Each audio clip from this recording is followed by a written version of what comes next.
Thrissur തൊഴിയൂരിലെ RSS പ്രവർത്തകൻ സുനിൽകുമാറിനെ വെട്ടിക്കൊലപ്പെടുത്തിയ കേസിലെ പ്രതികളെ ഹൈക്കോടതി വെറുതെ വിട്ടു. അവരെല്ലാം കുറ്റം ചെയ്തെന്ന് ഹൈക്കോടതിക്ക് ബോധ്യമായി. വീണ്ടും കേസന്വേഷണം നടത്തിയപ്പം അത് RSS പ്രവർത്തകനായ സുനിൽകുമാറിനെ 1994 ഡിസംബർ 4 അദ്ദേഹത്തിൻ്റെ വീട്ടിൽ കയറി വെട്ടിക്കൊന്നത് CPM-കാരല്ല എന്ന് കണ്ടെത്തി. CPM-കാർ ഏകദേശം 9 പേരെ പ്രതിയാക്കിയാണ് കോടതിയിൽ റിപ്പോർട്ട് കൊടുത്തത്, കുറ്റച്ചാർജ് കൊടുത്തത്. ലോവർ കോടതിയിലെ സെഷൻസ് കോടതിയിലെ 9 പേരിൽ 4 പേരെ ജീവപര്യന്തം തടവിന് CPM-കാരെ ശിക്ഷിച്ചിരുന്നു. അവർ ഹൈക്കോടതി കൊടുത്ത അപ്പീലിൽ ഹൈക്കോടതി കണ്ടെത്തി ഇവർ CPM-കാരല്ല ഇത് കൊന്നത്, അവർ നിരപരാധികളാണ് എന്ന് ഹൈക്കോടതി കണ്ടെത്തി. ഹൈക്കോടതി അത് ക്രൈംബ്രാഞ്ച് അന്വേഷിക്കാൻ പറഞ്ഞു.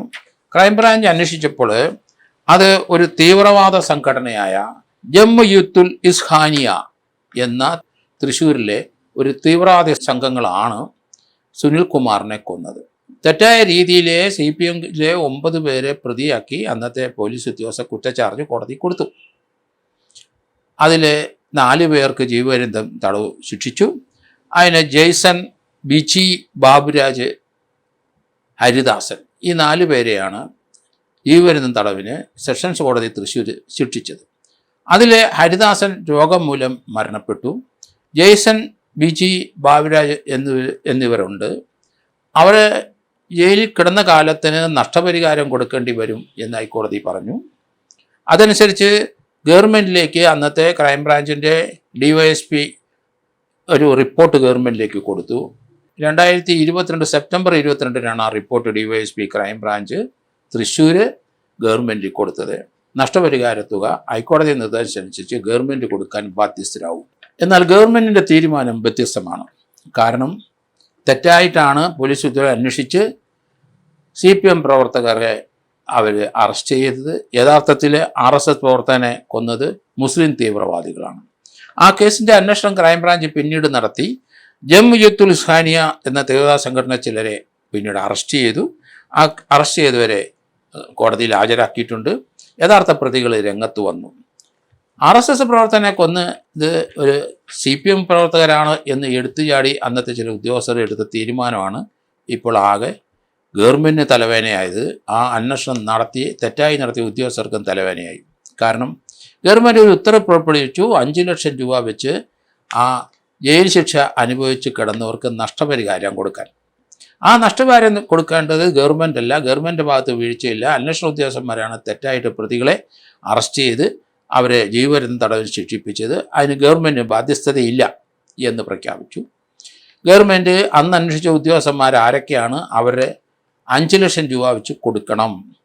അവർ സർവീസിലുള്ളവരാണെങ്കിൽ ശമ്പളത്തിൽ നിന്ന് പിടിച്ച് കൊടുക്കേണ്ടി വരും. സർവീസിൽ 94 കേസായതുകൊണ്ട് പലരും റിട്ടയർ ചെയ്തിട്ടുണ്ടാവും. റിട്ടയർ ചെയ്തിട്ടുള്ളവർ അവരുടെ പെൻഷൻ്റെ എമൗണ്ടിൽ നിന്ന് 5 ലക്ഷം രൂപ കൊടുക്കാൻ ബാധ്യസ്ഥരാണ്. ഗവൺമെൻറ് അങ്ങനെ ഒരു തീരുമാനം എടുത്തിട്ടുണ്ട്.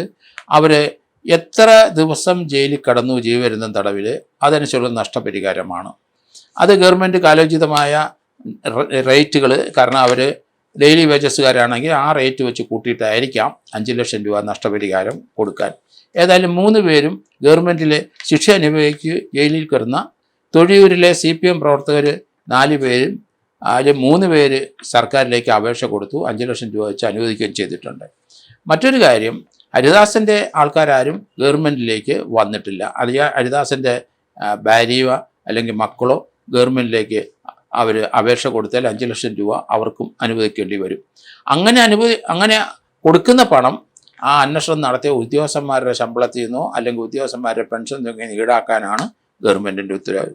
ഏതായാലും ഒരു കാര്യം മനസ്സിലാക്കിക്കോണം കേരളത്തിലെ പോലീസ് ഉദ്യോഗസ്ഥർ, നിങ്ങൾ രാഷ്ട്രീയപരമായി ചിന്തിച്ചും മതപരമായിട്ട് ചിന്തിച്ചും തെറ്റായ ആരെയെങ്കിലുമൊക്കെ അറസ്റ്റ് ചെയ്ത് തട്ടി അകത്തോട്ട് വിടുന്നത്, അങ്ങനെ ഒരു രാഷ്ട്രീയ ചിന്തയോ മതപരമായ ചിന്തയോ നിങ്ങളുടെ ഉള്ളിലുണ്ടെങ്കിൽ, അല്ലെങ്കിൽ സംഘടനാപരമായ ചിന്ത ഉള്ളിലുണ്ടെങ്കിൽ അവർക്കൊക്കെ ഒരു പാഠമാണ് ഇപ്പോഴത്തെ വിധി അല്ലെങ്കിൽ ഗവൺമെൻറ് തീരുമാനം. കാരണം ഗവൺമെൻറ്റിനോടൊക്കെ അഫിനിറ്റി കാണിച്ചിട്ട് ഗവൺമെൻറ് താല്പര്യത്തോടെ അല്ലെങ്കിൽ അവരെ തൃപ്തിപ്പെടുത്താൻ വേണ്ടി നിരപരാധികളെ അറസ്റ്റ് ചെയ്യുന്ന ധാരാളം പോലീസുകാരുണ്ട്. ഒരു തീരുമാനം അന്വേഷണം നടത്തുക എന്ന് പറഞ്ഞാൽ ക്രിമിനൽ നടപടിക്രമം അനുസരിച്ച് കൃത്യമായിട്ട് അന്വേഷണം നടത്തി നമ്മൾ പ്രതികളിലേക്ക് സഞ്ചരിക്കുക എന്നുള്ളതാണ്. അങ്ങനെ സഞ്ചരിക്കാതെ അപ്പോഴത്തെ സൗകര്യത്തിന് വേണ്ടി അപ്പോഴത്തെ രാഷ്ട്രീയ നേട്ടത്തിന് വേണ്ടി ആരെയെങ്കിലും പിടിച്ച് അങ്ങ് അറസ്റ്റ് ചെയ്ത് അവരെ ശിക്ഷിപ്പിച്ചിട്ടുണ്ടെങ്കിൽ ഇതുപോലെയുള്ള നഷ്ടപരിഹാര തുക അവർ റിട്ടയർ ചെയ്താലും അല്ലെങ്കിൽ അവരുടെ സ്വത്തിൽ നിന്നും പിടിച്ചെടുക്കും എന്നുള്ള കാര്യം മറക്കരുത്. ഇവിടെ 94 ഡിസംബർ 4-നാണ് ഈ RSS പ്രവർത്തകൻ സുനിൽകുമാറിനെ വീട്ടിനകത്ത് കയറിയിട്ടാണ് വെട്ടിക്കൊന്നത്.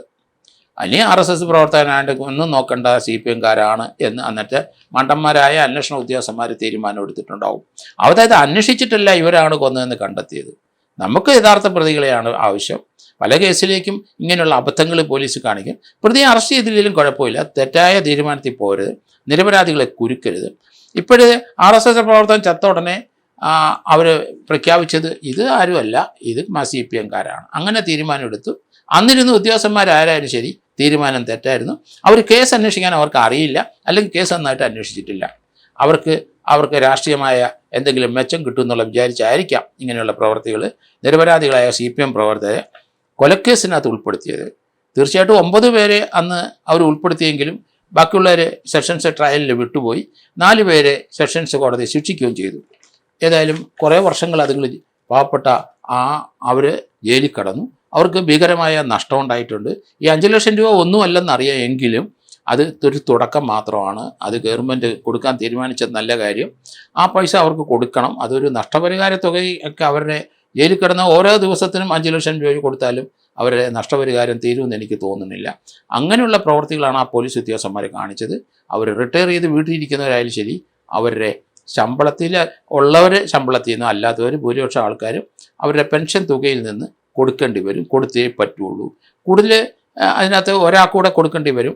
അത് ഹരിദാസൻ്റെ വീട്ടുകാർക്ക് അവരാരെങ്കിലും ഇനി ഇത് കണ്ടിട്ടെങ്കിലും അപ്ലൈ ചെയ്തിട്ട് ഗവൺമെൻറ്റിൽ അവർക്കും ഒരു ഓർഡർ വാങ്ങിച്ചിട്ട് ഏതൊക്കെ ഉദ്യോഗസ്ഥന്മാരാണെന്ന് ഇപ്പം ഫിക്സ് ചെയ്യും. അവരുടെ ശമ്പളത്തിൽ നിന്നും അല്ലെങ്കിൽ അവരുടെ പെൻഷൻ തുകയിൽ നിന്നും ഈ തുക ഈടാക്കി 4 പേർക്കാകുമ്പോൾ 20 ലക്ഷം രൂപ ഈടാക്കി കൊടുക്കുകയും ചെയ്യും.